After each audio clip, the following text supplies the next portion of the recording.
B-Max Audio Adventure, BJJ365, or I may change the name to BJJ364 because I missed my first day of the daily podcast recording yesterday. I made it like 6 weeks of doing one every morning, and I just couldn't get to it yesterday. Sorry about that. I'm sure it'll happen again eventually. I'm still going to call it 365. So, my bad, guys. I hope y'all still love me. I still love y'all. Hey, listen, here's what I need to do today. I need to talk about this match, this quintet that happened yesterday, or actually it happened like super early this morning for me. It started at like 1 a.m. It's Quintet 2. This is the grappling survival team thing that Sakuraba put together in Japan. So it's four teams. We talked about it a little bit on my last recording, but 4 teams. It was Team 10th Planet, Team Vagabond, which was dope, Team Tiger Muay Thai, and Team Reebok.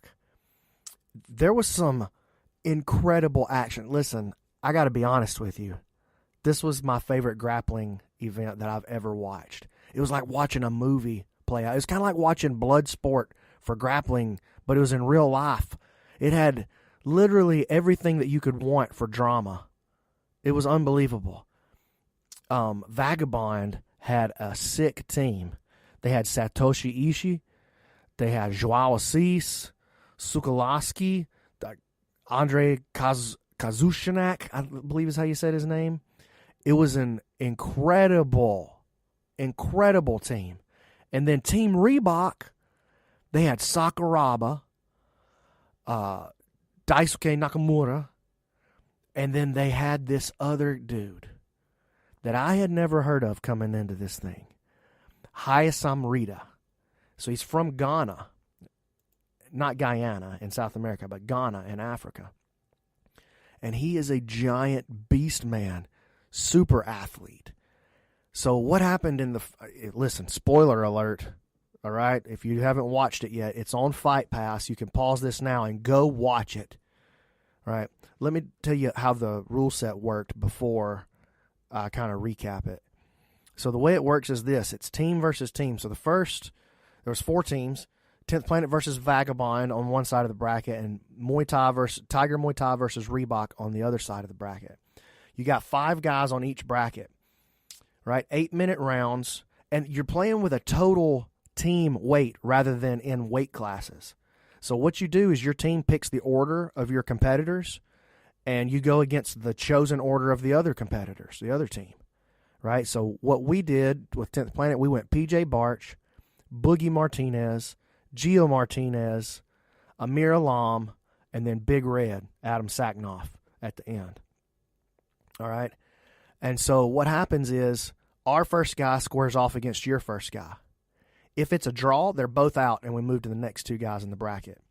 But if our guy subs your guy, your dude's out, our guy stays on the mat, so it's like winner stays on, which I love. I loved that.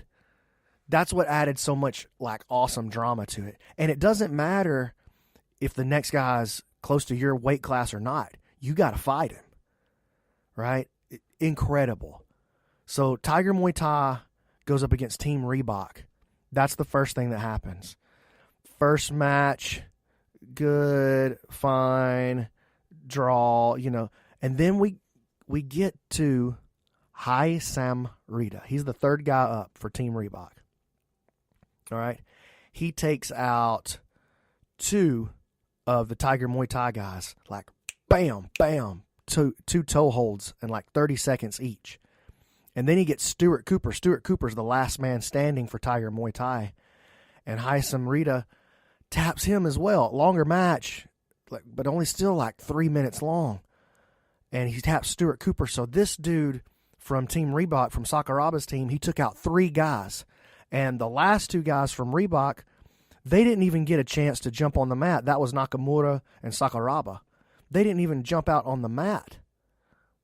So this kid's looking unstoppable and beastly. He's an unreal athletic machine, right?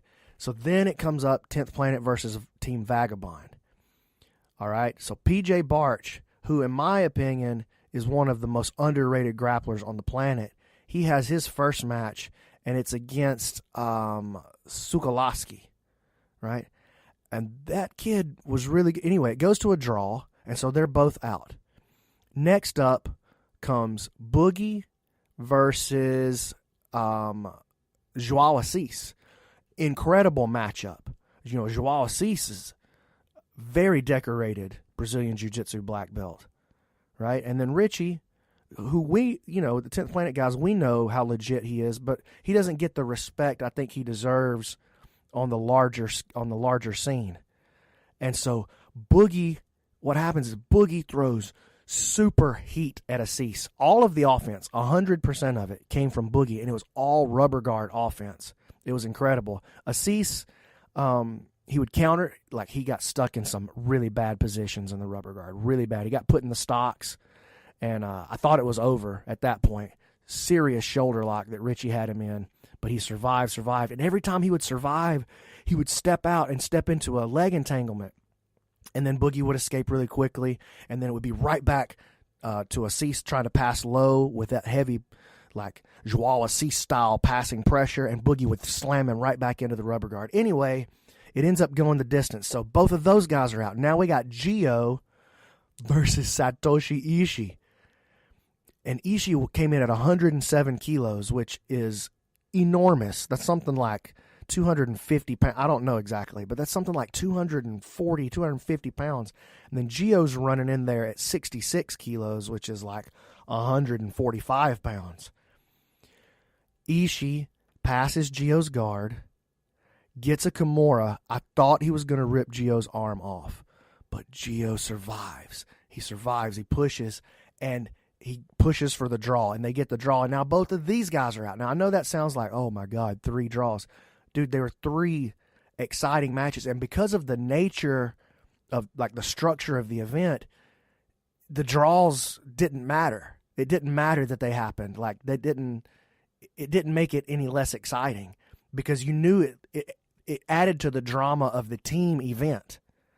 It was incredible. Okay, so now there's 2 guys left from each team, 10th Planet and Vagabond. Here comes Amir Alam, 80cc veteran, incredible guard, big guy, and he's going up against Andrei Kazushanak. I'm sorry if I'm not saying that. Kazushanak. I'll try some other pronunciations later. Let's call him Andre. So this guy, I believe he was Belgian. He comes out, tries a little trip on Amir, doesn't get it, tries another little trip, gets it, and during the trip, he locks up a knee bar, and Amir is hurt.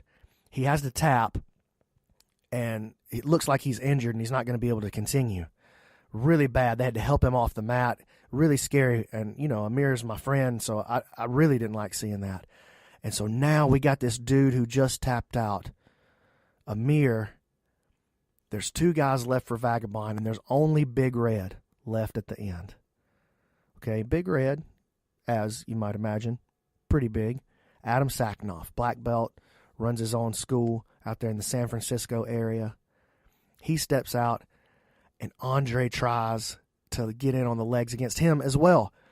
Big Red defends, uses that attempt to take his back, crushes his face, gets under the chin, and subs him. And so now it's Big Red versus the smallest member of the team from Vagabond, Michael, I can't remember his name.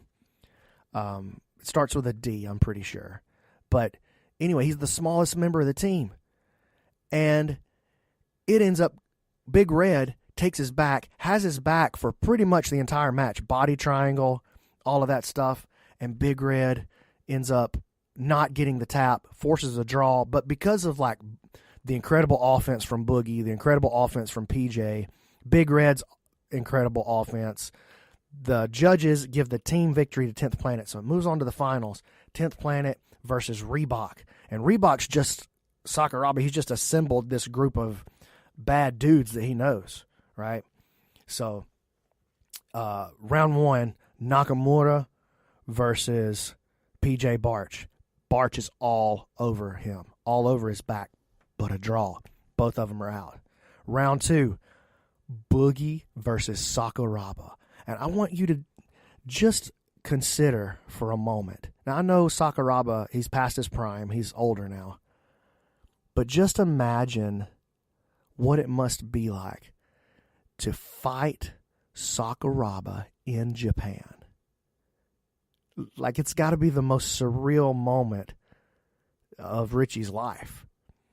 Richie goes out, Darce chokes Sakuraba in Japan, moves on to face Hayasam Rita, who just mangled 3 dudes from Tiger Muay Thai. He looks literally unstoppable. And now he comes out, gets a quick arm lock sub on Richie. Shocking.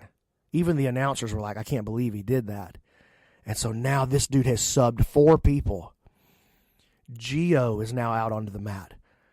Rida versus Gio Martinez. Rida, who just subbed Gio's brother. I'm talking about, this is some movie level stuff. Gio versus the apparently unstoppable monster that just tapped his brother. Gio snaps him down around the head, grabs up an arm in guillotine, sits to his butt. Rita rolls to his back to try to escape the guillotine, and Gio makes a beautiful switch to the high elbow guillotine during the roll, finishes the high elbow guillotine from the mount. I started screaming, dude. I couldn't believe it. It was amazing. One of the most high drama moments I've ever seen in grappling. It was incredible. So now we've got Gio coming up versus, who did he go against next? Hideo Tokoro. Okay. Another super experienced guy. I believe he was the Deep champion back in the day. So MMA guy, super experienced grappler. That ends up going to a draw. Now they're both out. So now we're down to the end. It's Amir Alam versus, who did he end up going with? Dong Suk Kim, I think is his name. Another, if I didn't say that right, I apologize. I may have gotten it completely wrong. Amir versus him, goes out, gets the tap. 10th Planet wins the tournament. We're the champions of Quintet. The most incredible, Amir, who just got injured and couldn't fight. We didn't think he was going to be able to fight. He comes out, and he's the one that gets the win to push us to push the title. Just incredible, man. I'm blown away. I can't wait to watch the next Quintet. I missed the first one. I heard about it, and I heard it was really good. I couldn't believe how amazing it was. I love that team format. I love that winner stands format. I liked the rule set.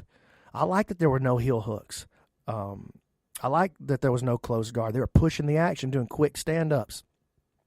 It was really, really, really good. And, of course, I love that Japanese crowd. It was like watching Pride for jiu-jitsu. If you haven't checked it out yet, you've got to watch it on Fight Pass. Even knowing the results, you got to step in and watch it. So, big shout out to all of my friends, Gio, Richie, PJ, Adam, Amir. I'm so, so, so proud of you guys and for you guys. And, of course, big shout out to Eddie Bravo. Just an awesome event. I hope you guys enjoyed it as much as I did. Don't forget, stop in at www.brandonmc.ninja. Check out my website, $5 a month. Also, remember that we're sponsored now by Toehold. This podcast is sponsored by Toehold. Follow him on Instagram, TOE_HOLD. Shoot him a DM. He's going to hook you up with some kind of discount to let him know that you're a listener of this podcast. And if you're listening to the podcast, screenshot this. Tag me, tag Toehold, and then you're going to be entered in a drawing. We're keeping up with all those screenshots. You're going to be entered in a drawing at the end of this month for a free pair of those personalized, customized, ritualized, Betty Davis-ized flip-flops. Man, that was not funny. I apologize. That's all. Thanks, guys. Go watch Quintet on Fight Pass. It was amazing.